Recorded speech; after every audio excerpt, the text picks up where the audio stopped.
So, what are some things that I've learned over the past 5 years of fatherhood?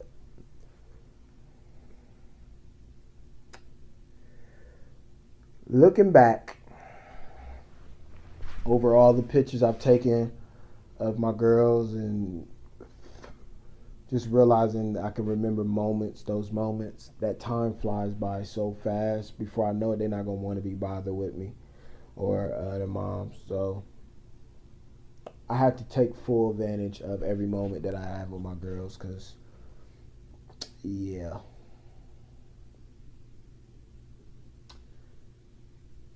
every moment that I have with my family is important. Not just my girls, but just my family in general. Like, I just have to take advantage of that. Um, you have to be a king to raise a daughter, especially when you have two.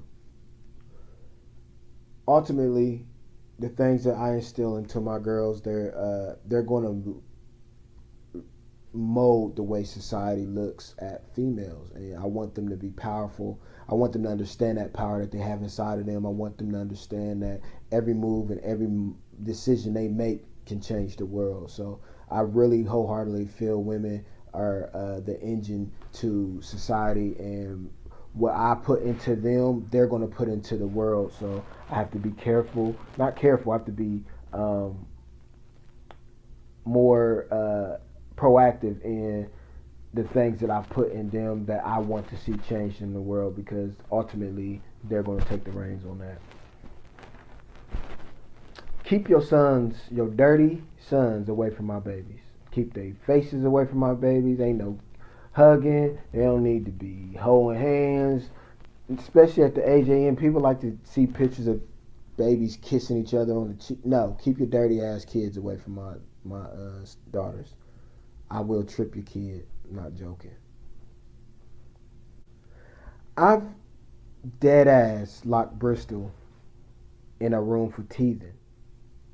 I don't know what I'm gonna do if I find out a boy been in my house while me or um, my wife ain't home.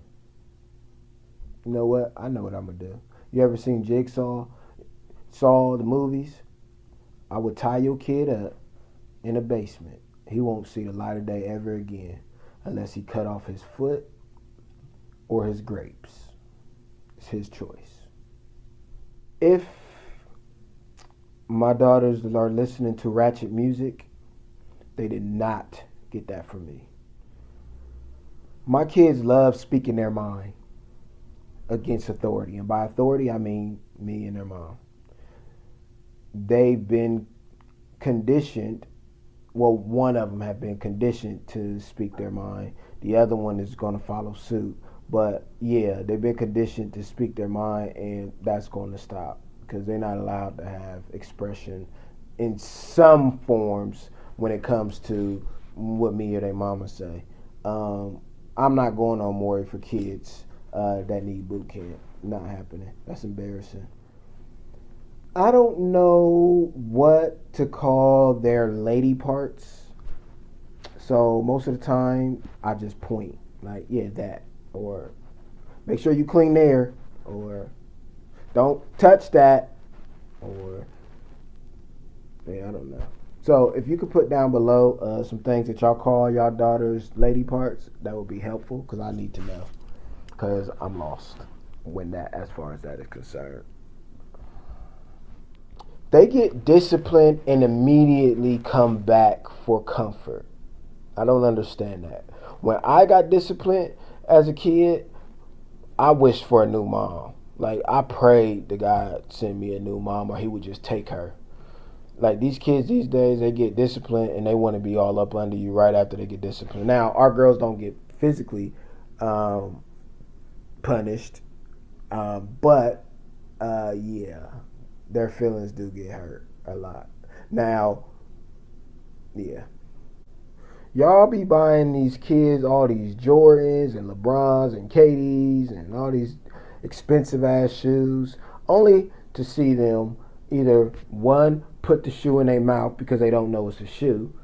That's your parenting. Two, outside doing what their God-given ability tells them to do as kids, jumping mud puddles, kick shit around in the yard, just do dirty little kid stuff, and y'all still buying them these shoes. That don't happen over here.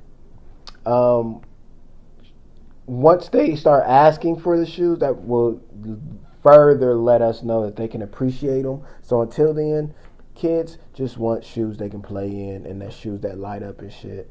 Yeah, we're not doing that. But that's y'all parenting. Um, y'all want to keep dressing y'all kids up like the person that got away out of your love life, then do that. But yeah, no. My girls teach me so much about love and patience. Um, Parenting is the best teaching that you'll ever get. Like, it teaches you so much. You never know what they're going to say. You never know what they're going to do. It's on the spot. Like, it's just on the spot. There's no manual for it. Yeah. Um, Parenting is the best teacher that you're ever going to be able to actually utilize in your adult life, I think, or I feel. If Nye or Bristol don't know who you are personally, and you see them out in public, please don't run up on them, touching them and hugging them and shit. I've taught them a mean overhand right. They are taught that if you run up on them and they don't know you, they're going to swing on you. It's not bad parenting. It's preparing for the worst possible outcome. They will not your shit. Nye will pick her nose and wipe it on you. She also will lift her leg to fart. She wants to be my son so bad. When me and Mara have a son, that's going to be ridiculous. My job as their daddy is to keep God in them, keep them recognizing the God that's already in them, to keep their body count when they're older to one or a very low number, hopefully, prayerfully one, and to keep them off the pole. Outside of that, I will feel like a success. Now, I'm not speaking for Shamara, I'm speaking for myself.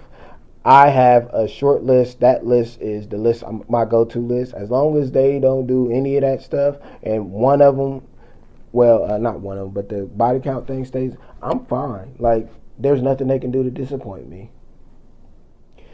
When the girls argue with me, I be wanting to leave for like 16 years and then come back like nothing never happened. I just don't like arguing, like conflict. Yeah, and then with them two, I don't think they know how good they got it. They will later, but yeah, sometimes I be feeling like I need to humble them. But yeah, mm. The birds and the bees convo hasn't happened yet. Not sure they even care about it. What I'm expecting is the where do babies come from topic. That hasn't happened yet either, and I don't think I'm gonna be ready for that. When Bristol was like 2 or 3, I've never been so violated in my life ever. I was walking around the house in my hoop shorts, and she seen my hammer print. She grabbed me by the hammer print and said, "What's this? And where's where's mine? Like, where's hers?"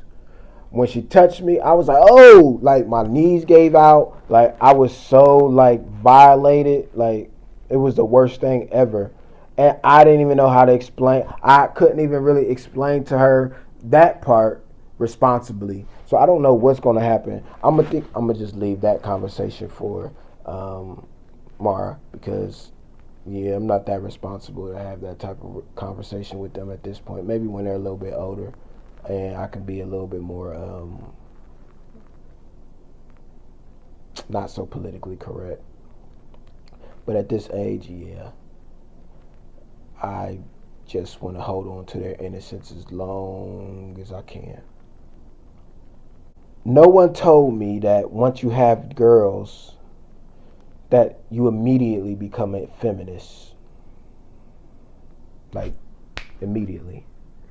You become a feminist soon as you become a father to daughters. Women's rights and all that stuff, yeah, that becomes a thing. But that concludes the list of things that I was just thinking about, that just random things I was thinking about, of stuff that I've learned over these first 5 years. I might do these more often.